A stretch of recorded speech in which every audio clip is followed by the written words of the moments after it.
Hi hello ನಮಸ್ಕಾರ. ನೀವು ನೋಡ್ತಾ ಇದ್ದಾರೆ MS ಮಗ ಯೂಟ್ಯೂಬ್ ಚಾನಲ್. ನಾನು ಹರೀಶ್ ಮಹೇಶ್ವರ್. ತುಂಬ ದಿನಗಳ ಮೇಲೆ ವಿಡಿಯೋ ಮಾಡಕ್ಕೆ ಬಂದಿದ್ದೀನಿ. ಕಾರಣ ಇಷ್ಟೇ, ಇವತ್ತು ಚಾಲೆಂಜಿಂಗ್ ಸ್ಟಾರ್ ದರ್ಶನ್ ಅವ್ರದ್ದು ಬೇಲು ಕ್ಯಾನ್ಸಲ್ ಆಗಿದೆ. ಸೊ ಅದರಿಂದ ಏನು ಅರ್ಥ ಆಗುತ್ತದೆ, ನಮ್ಮ ಕಾನೂನು ಚೌಕಟ್ಟು ಎಷ್ಟು ಸ್ಟ್ರಾಂಗ್ ಆಗಿದೆ, ಎಷ್ಟು ಆನೆಸ್ಟಾಗಿ ಕೆಲಸ ಮಾಡ್ತಿದೆ, ಎಷ್ಟು ನಮ್ಮ ಸಂವಿಧಾನ ಪ್ರಕಾರ ಎಷ್ಟು ಕ್ಲಿಯರ್ ನಡ್ಕೊಂಡು ಹೋಗ್ತಿದೆ ಅನ್ನೋದು ಇದರಲ್ಲಿ ಕ್ಲಿಯರಾಗಿ ಗೊತ್ತಾಗ್ತಿದೆ.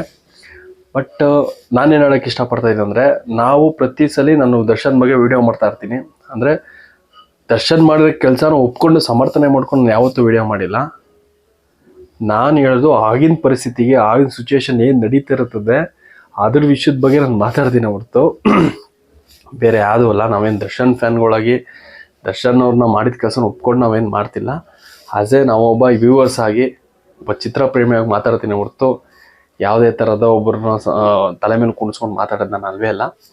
ಬಟ್ ಮೊದಲನೇದಾಗಿ ದರ್ಶನ್ ಅವ್ರಿಗೆ ಬೇಲ್ ಕ್ಯಾನ್ಸಲ್ ಆಗಿರೋದು ಸ್ವಲ್ಪ ಜನಕ್ಕೆ ಖುಷಿ ತಂದು ಕೊಟ್ಟಿದೆ, ಇನ್ನೊಬ್ರಿಗೆ ಬೇಸರ ತಂದು ಕೊಟ್ಟಿದೆ. ಬೇಸರ ತಂದು ಕೊಟ್ಟಿರೋ ವಿಷಯ ಏನಕ್ಕೆ ಅಂದರೆ, ನಮ್ಮ ಹೀರೋ ಹೆಂಗೋ ಏನೋ ಒಂದು ತಪ್ಪು ಮಾಡಿ ಮುಗಿಸ್ಕೊಂಡು ಬಂದರು, ಇವಾಗ ಹೆಂಗೋ ಆರಾಮಾಗಿದ್ದಾರೆ ಅನ್ನೋದು, ತಿರ್ಗಾ ಜೈಲ್ಗೆ ಹೋಗ್ತಾರಲ್ಲ ಅನ್ನೋದು ಒಂದು ಕಡೆ. ಆದರೆ ಇನ್ನೊಂದು ಕಡೆ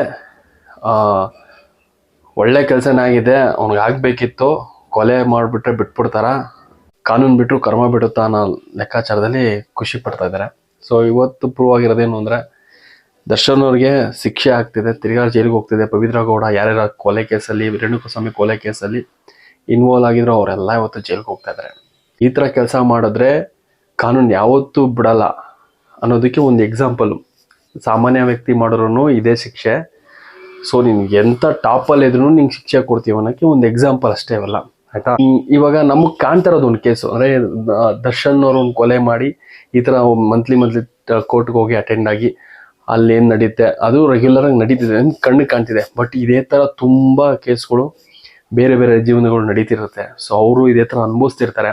ಸೊ ನಮಗೆ ಕಾನೂನು ಇಷ್ಟು ಸ್ಟ್ರಾಂಗ್ ಆಗಿದೆ, ಇಷ್ಟು ಇನ್ವೆಸ್ಟಿಗೇಷನ್ ಇದೆ, ಪೊಲೀಸವ್ರು ಇಷ್ಟು ಫೋರ್ಸ್ಗಳು ಇಷ್ಟು ಥರ ಇದೆ, ಕೋರ್ಟಲ್ಲಿ ಈ ಥರ ಎಲ್ಲ ಶಿಕ್ಷೆ ಆಗುತ್ತೆ, ಈ ಥರ ಜಡ್ಜ್ಮೆಂಟ್ ಸಿಗುತ್ತೆ ಅಂದ್ಬಿಟ್ಟು ಪಾಪ ಅದ್ರ ಬಗ್ಗೆ ನಾಲೆಜ್ ಇರೋರಿಗೆ, ಅದ್ರ ಬಗ್ಗೆ ಗೊತ್ತಿಲ್ದಿರೋರಿಗೆ ಇವತ್ತು ಕ್ಲೀನಾಗಿ ಗೊತ್ತಾಗ್ತಿದೆ ಕಾನೂನು ಎಷ್ಟು ಸ್ಟ್ರಾಂಗ್ ಆಗಿದೆ ಅಂತ.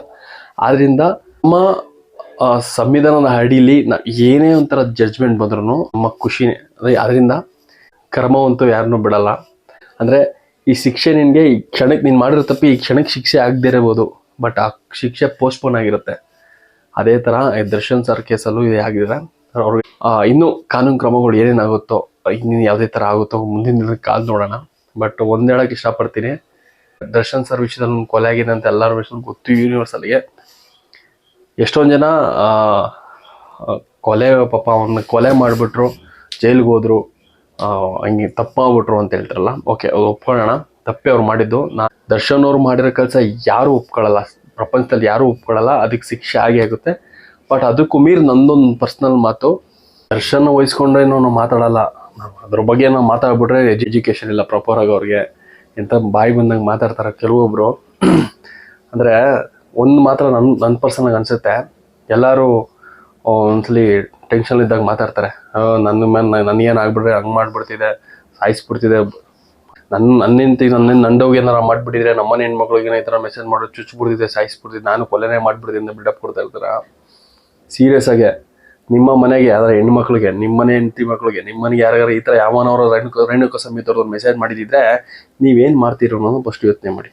ನೀವೆಂಥ ಗಂಡಸ್ತರ ನಿಂತು ಹಿಂಗೆ ತೋರಿಸ್ತಿದ್ರಿ? Police complaint ಕೊಡ್ತಿದ್ರಾ? ಇಲ್ಲ ಅವನ ಕರೆದು ಬುದ್ಧಿ ಹೇಳ್ತಿದ್ರಾ? ಇಲ್ಲ ಅವನು ಹುಡುಕೊಂಡು ಹೊಡಿತಿದ್ರಾ, ಸಾಯಿಸ್ತಿದ್ರಾ? ಅದು ನಿಮಗೆ ಬಿಟ್ಟಿದ್ದು. ಅವ್ರವ್ರಿಗೆ ಅನಿಸಿದವ್ರು ಮಾತಾಡ್ತಾರೆ, ಅವ್ರವ್ರಿಗೆ ಅನಿಸಿದವ್ರು ಮಾಡ್ಕೊತಾರೆ. ಹಾಗಂತ ದರ್ಶನ್ ಮಾಡಿದ್ದು ತಪ್ಪು ಅಂತ ನಾನು ಹೇಳ್ತಾ ಇಲ್ಲ, ದರ್ಶನ್ ಮಾಡಿದ್ದು ತಪ್ಪೇ. ನನ್ನ ಪ್ರಕಾರ ದರ್ಶನ್ ಮಾಡಿದ್ದು ತಪ್ಪು ಅಂದರೆ ರೇಣುಕಾಸ್ವಾಮಿ ಮಾಡಿದ್ದು ತಪ್ಪೇ. ಅವ್ನ ಶಿಕ್ಷೆ ಅನುಭವಿಸೋನೆ, ದರ್ಶನ್ ಮಾಡಿದ ತಪ್ಪು ದರ್ಶನ್ ಅನುಭವಿಸ್ತವ್ರೆ, ಅಷ್ಟೇ, ಮುಗೀತು. ಅದು ಬಿಟ್ಬಿಟ್ಟು ನಾವೊಂದು ವಿಷಯ ಮಾತಾಡ್ತೀವಿ ಅಂದರೆ ಅದು ಲೈಕ್ಸ್ಗೋಸ್ಕರ ವ್ಯೂಸ್ಗೋಸ್ಕರ ಅಂತಲ್ಲ. ಒಂದು ವಿಷಯ ಆವಾಗಿನ ಬೆಳವಣಿಗೆ ಹೆಂಗಿರುತ್ತೆ, ಆವಾಗಿನ ಸಿಚುವೇಶನ್ ಏನು ನಡೀತಾ ಇರ್ತದೆ ಅದ್ರ ಬಗ್ಗೆ ನಾವು ಮಾತಾಡ್ತೀವಿ ಅಷ್ಟೇ. ಅದಕ್ಕೋಸ್ಕರ ನಮ್ಗೆ ಎಜುಕೇಷನ್ ಇಲ್ಲ, ಅಯ್ಯೋ ನಿಮ್ಗೇನು ಗೊತ್ತಿಲ್ದಂಗೆ ಮಾತಾಡ್ಬಿಡ್ತೀವಿ, ಗೊತ್ತಿಲ್ಲದೆ ಮಾತಾಡೋದಲ್ಲ, ತಿಳ್ಕೊಂಡಿರ್ತೀವಿ, ಅದ್ರ ಬಗ್ಗೆ ಹೇಳ್ತೀವಿ. ನಿಮಗೆ ಸರಿ ಅನ್ಸಲ್ಲ, ನೀವು ಸರಿ ಅಂದ್ರಿ, ನಮ್ಮ ಸರಿ ಅನ್ಸೋದು ನಾವು ಮಾತಾಡ್ತೀವಿ, ನೀವು ಸರಿ ಅನ್ಸೋದು ನೀವು ಮಾತಾಡ್ಕೊಂತೀರಿ, ಬಿಟ್ಬಿಡ್ಬೇಕು ಅಷ್ಟೇ. ಇವಾಗ ಆಗಿದ್ದಾಗಿದೆ, ಜೈಲಿಗೆ ಹೋಗ್ತಾರೆ, ಹೋಗ್ಲಿ, ಬಂದಮೇಲೆ ಒಳ್ಳೇದಾಗಲಿ. ಏನಂತೀರಾ? ತಪ್ಪು ಮಾಡೋರಿಗೆ ತಪ್ಪಾಗಿದೆ, ತಪ್ಪಾಗಿ ಶಿಕ್ಷೆ ಆಗ್ತಿದೆ, ಅನುಭವಿಸ್ಲಿ. ಶಿಕ್ಷೆ ಎಲ್ಲಿ ಗಂಟೆ ಇರುತ್ತೋ ಅಲ್ಲಿ ಗಂಟೆ ಅನುಭವಿಸಿ ಆಚೆ ಬರಲಿ. ಮುಂದಿನ ದಿನಗಳಲ್ಲಿ ಮನುಷ್ಯನಾಗಿದ್ದರೆ ಸಾಕು. ದರ್ಶನ್ ಅವರು ಎಲ್ಲರಲ್ಲಿ ಒಂದಾಗಿ ಆರ್ಟಿಸ್ಟ್ ಆಗಿ ಬಂದು ಜನಗಳವ್ರನ್ನ ಹೊಸ ಹೀರೋನ ಥರ ನೋಡಲಿ ಅನ್ನೋದು ನಮ್ಮ ಆಸೆ. ಬೇರೆ ಮೊದಲನೇ ಸಲ ನನ್ನ ಚಾನಲ್ ನೋಡ್ತಾ ಇರೋ ದಯವಿಟ್ಟು ನನ್ನ ಚಾನಲ್ ಸಬ್ಸ್ಕ್ರೈಬ್ ಮಾಡಿ, ಲೈಕ್ ಮಾಡಿ, ಶೇರ್ ಮಾಡಿ ಅಂತ ಕೇಳ್ಕೊತಾ ನೆಕ್ಸ್ಟಿನ ವೀಡಿಯೋ ಜೊತೆ ಸಿಗ್ತೀನಿ. Thank you so much.